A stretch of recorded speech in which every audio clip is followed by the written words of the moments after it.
Bienvenidos a la ciberseguridad 360 grados.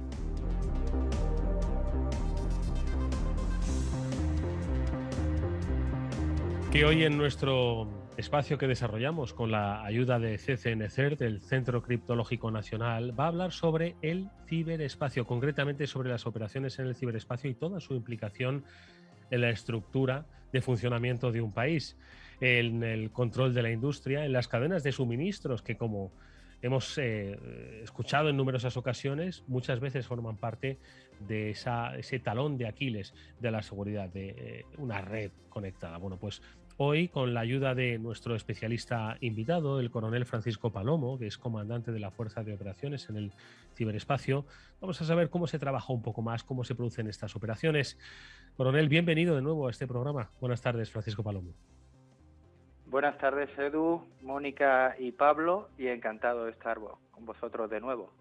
Un placer que nos acompañes además en este escenario, en este especial Ciberseguridad 360 grados, a unos pocos días de la celebración de esas jornadas STIC en las que, por supuesto, va a estar representando las operaciones en el ciberespacio y en el que, Francisco, sin ánimo de desvelar cuáles van a ser esos comentarios, esos análisis que vais a compartir en las jornadas STIC, sí que nos gustaría, como ya hiciste en su día, pues para todos aquellos que se incorporan nuevamente a esta comunidad de ciberescuchantes, que nos hables del ciberespacio, del concepto, porque quizás mucha gente no lo tiene definido y piensa que su ciberespacio es un móvil, que también, o ciberespacio es el control de la industria de un país, ¿no? Entonces, entender el ciberespacio, ¿cómo debemos entenderlo, Francisco? Bueno, pues yo creo que lo debemos entender de manera global, ¿no? Empezando por quizás lo que se puede ver de una manera más fácil, ¿no? Los sistemas de información, los sistemas de telecomunicaciones, pero además teniendo en cuenta que también estamos hablando de sistemas de control industrial, de infraestructuras críticas y podemos estar hablando desde un teléfono móvil, que seguramente es lo más obvio para todos nosotros, a un sistema que para hacer radiografías o para tomar pulsaciones y que dentro embebido lleva una serie de sistemas y que también pueden ser atacados. Y cuando hablamos, Paco, de operaciones en el ciberespacio, ¿cómo debemos entender el concepto de operaciones en el ciberespacio? Nos has definido este entorno perfectamente, ¿no? Que va desde lo más pequeño hasta lo más grande, ¿no? La propia infraestructura de un país, ¿no? Industrial. Pero cuando hablamos de operaciones, ¿a qué nos referimos? Entiendo, a la gestión de las mismas y a evitar que se produzcan operaciones en nuestra contra, ¿no? Efectivamente, lo primero que pretendemos es asegurar la libertad de acción, en nuestro caso, con la ciberdefensa en los sistemas y redes del Ministerio de Defensa, obtener información de todos esos posibles actores que podrían o que están intentando atacar nuestros sistemas y ya si ese atacante ha conseguido tener éxito, ser capaz de responderle de la manera adecuada. Buenas tardes, Francisco. Un placer tenerte en este Ciberseguridad 360 grados en el que precisamente estamos intentando desgranar en este espacio y explicar esa importancia, ¿no?, de la ciberseguridad de una forma holística, por eso lo de los 360 grados. ¿Qué hay que tener en cuenta en este sentido en el ciberespacio? ¿Cuántos elementos hay que tener en cuenta a la hora de proteger y asegurar ese ciberespacio? Bueno, yo creo que tenemos que pensar lo primero, que es la parte física, ¿no? Que todos los dispositivos, toda la electrónica de red, luego la lógica que lleva asociada, que al final son esos sistemas operativos y esa configuración que habéis hablado anteriormente y que a veces no se hace de la manera más adecuada. Y luego, por último, nuestra identidad digital, darnos cuenta de que muchas veces cuando montamos un sistema estamos exponiendo a Internet de manera pública mucha información que a veces ni siquiera nos damos cuenta y que puede ser utilizada por un posible adversario, por un atacante, por el enemigo, ¿no? Y eso incluye siempre al nivel 8 de OSI, ¿no? Que es el usuario y que normalmente se habla como el rival más débil y al que hay que concienciar para evitar que, por mucho que configuremos todos los niveles más bajos, si al final el usuario no tiene una formación adecuada, va a facilitar que se produzcan esos ataques o que esos ataques tengan éxito. Pablo. Y hablando, Francisco, de ese nivel 8, como bien indicabas, del usuario, y que es pues, muchas veces, en ocasiones, el eslabón más débil, pero en otras ocasiones es nuestra última barrera de defensa frente a un ataque. ¿Qué papel juega la formación dentro del mando conjunto?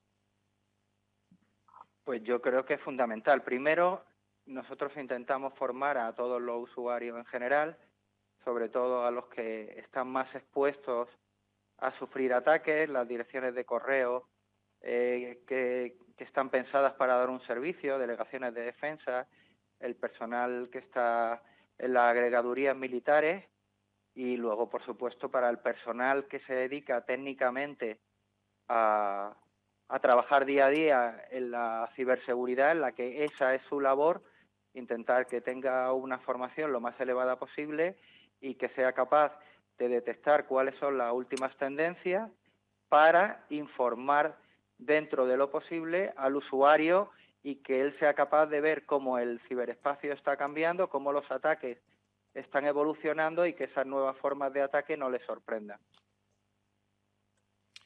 Paco, dentro del análisis, ¿no?, que el mando conjunto del ciberespacio desarrolla sobre cómo evolucionan las amenazas, las ciberamenazas, está sin duda alguna el tema de la cadena de suministro. Antes hacías referencia, ¿no?, a otra referencia sobre pues, las configuraciones erróneas, ¿no?, que son las que ponían en jaque un poco precisamente a esas cadenas de suministro para acceder a niveles superiores, ¿no? ¿Crees que este va a ser el gran reto de los próximos meses, años? Es decir, hacer que esa cadena de suministro se securice, porque digamos, la parte visible del iceberg está totalmente securizada, pero la parte de abajo que no se ve todavía sigue teniendo un gap en cuanto a securización importante. ¿Es ahí donde crees que se debe poner el foco, tanto desde el mando conjunto como desde la propia iniciativa de las empresas privadas?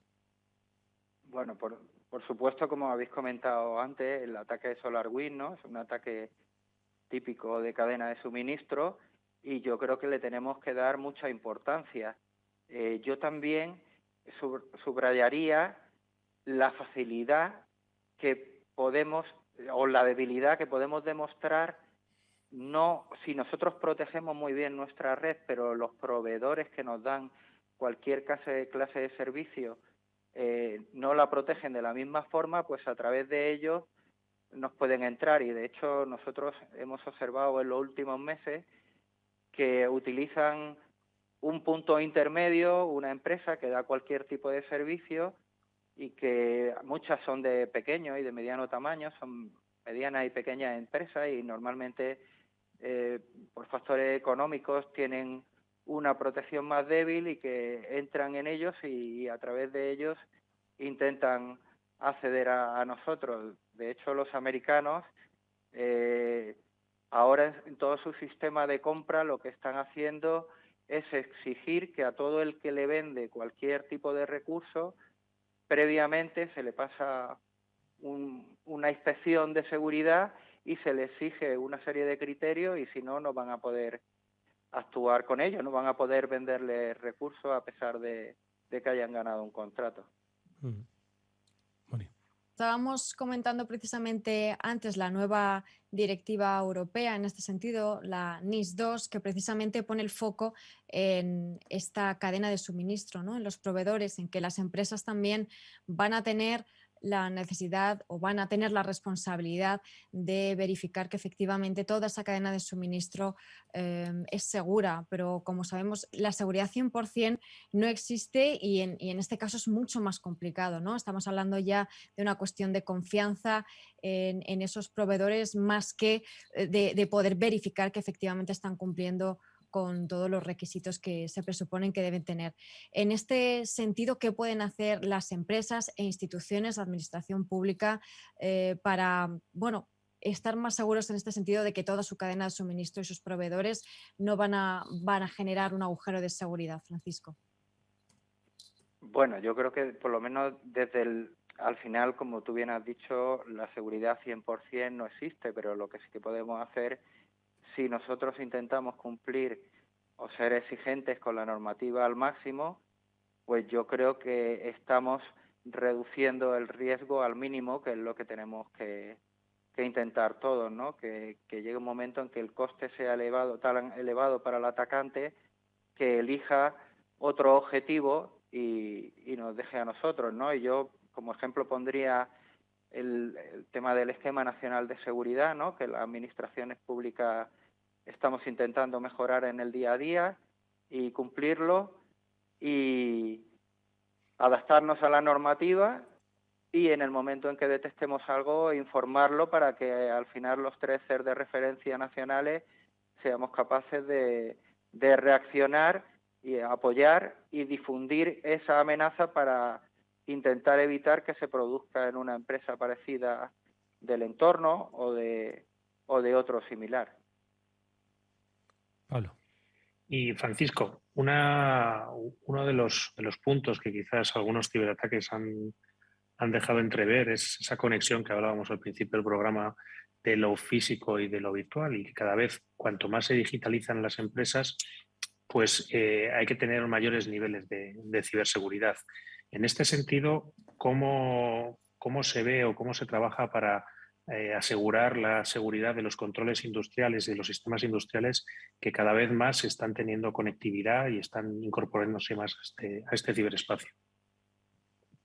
Bueno, pues la verdad es que yo creo que eso es uno de los grandes retos que tenemos, ¿no? Lo mismo que en la parte de los sistemas tradicionales de telecomunicaciones e información, aunque hay varios niveles de madurez, pero todo el mundo está trabajando, creo que ahora donde tenemos que entrar, y nosotros estamos intentando en la medida de nuestras posibilidades en los sistemas que tenemos dentro del Ministerio de Defensa. Hay que ver que el Ministerio de Defensa es como una pequeña ciudad, ¿no? Tenemos desde hospitales como el Hospital Militar Gómez Ulla, que no solo da servicio al Ministerio de Defensa, sino que también le da a los barrios Aluche y Carabanchel, que tiene 100.000 usuarios, y ahí nos podemos encontrar con sistemas que cuestan varios millones de euros, que no son fáciles de reemplazar y que tienen sistemas operativos igual de hace 20 años, ¿no?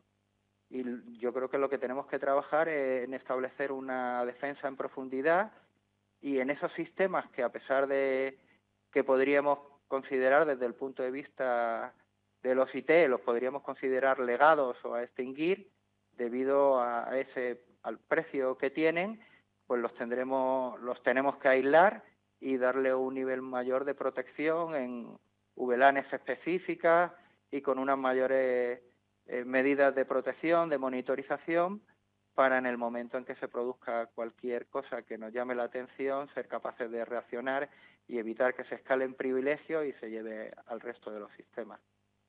La verdad es que es muy interesante, y esto es una reflexión que hago en voz alta, ¿no?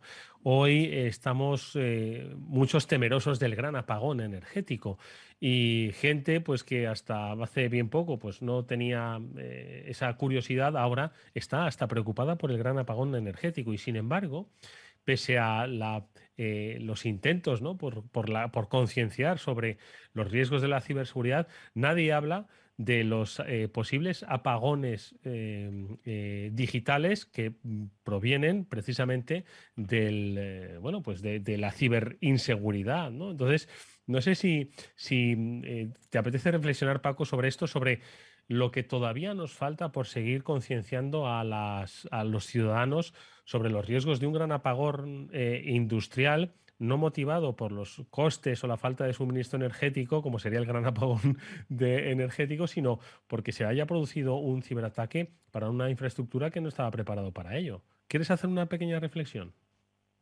Bueno, yo lo que creo es que efectivamente hay cosas que nos llaman mucho la atención, ¿no? Como el tema del apagón energético, pero si en vez de atacar una empresa o una central nuclear o una central eléctrica, que a todos nos puede llamar la atención, podrían atacar a una de las grandes distribuidoras de alimentación y el efecto podría ser igual o incluso peor, ¿no?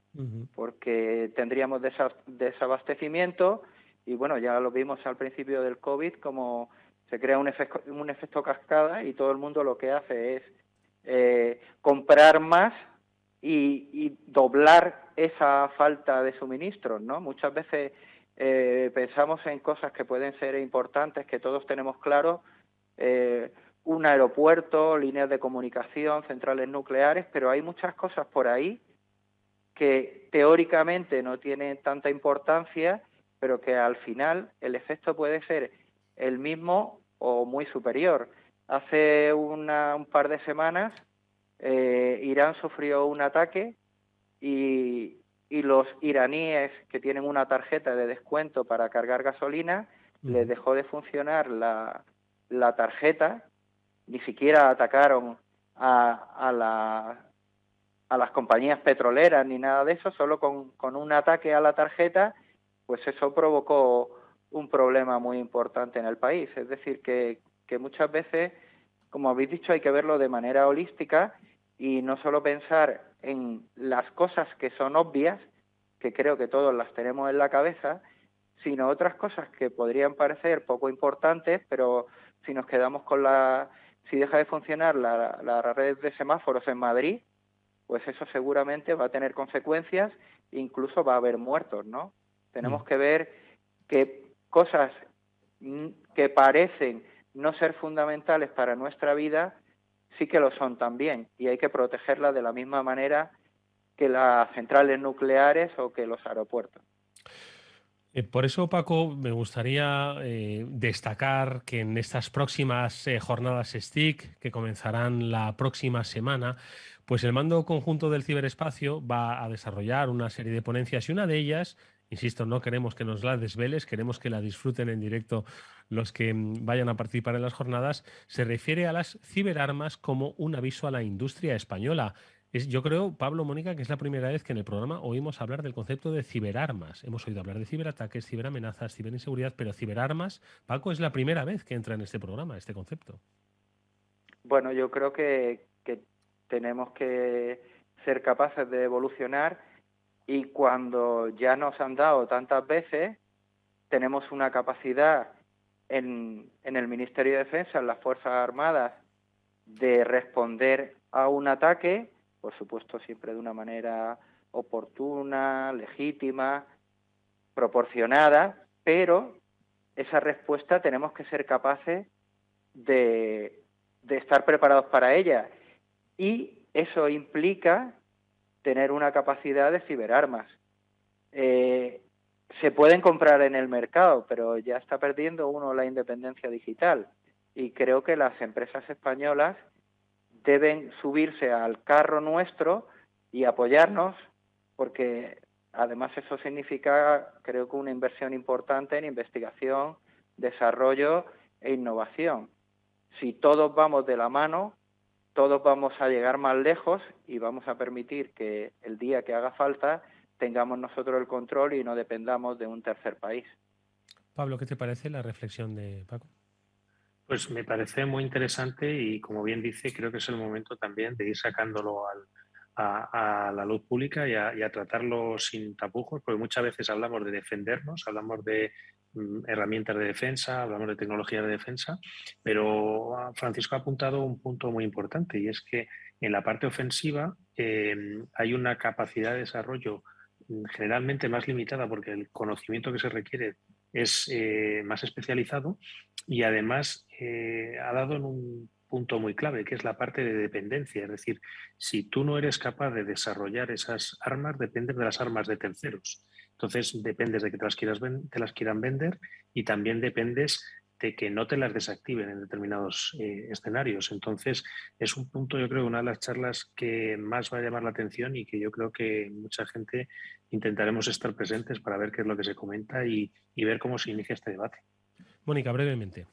Sí, al final el ciberespacio, pues como espacio que es, alguien tiene que dominarlo, ¿no? Y en este caso, el hecho de tener tus propias herramientas hace que nadie te pueda limitar esa libertad de acción y puedes dominar ese ámbito de una forma, bueno, pues una posición más ventajosa. Bueno, pues es la confirmación de que son temas muy interesantes los que se van a desarrollar en esas próximas jornadas STIC, que el próximo día 30 de noviembre, 1, 2 y 3 van a tener lugar y de las que daremos, por supuesto, buena cuenta aquí en este Cyber After Work de Capital Radio, y que hoy nuestro invitado nos ha adelantado brevemente sin desvelar, porque lo que queremos es que vayáis y lo escucháis y aprendáis, y ha sido muy instructivo conocer cuál es ahora mismo el trabajo que se hace en esa red, esa cadena de suministro que puede afectar tanto empresas privadas como empresas públicas y condicionar pues el espectro industrial de nuestro país. Ha sido el coronel Francisco Palomo, comandante de la Fuerza de Operaciones en el Ciberespacio, del Mando Conjunto del Ciberespacio, al que te agradecemos, Paco, que hayas estado nuevamente con nosotros. Hasta muy pronto, mucha suerte. Muchas gracias y mucha suerte también a vosotros. Nos vemos en unos días en las jornadas del CCN. Ahí Gracias. estaremos.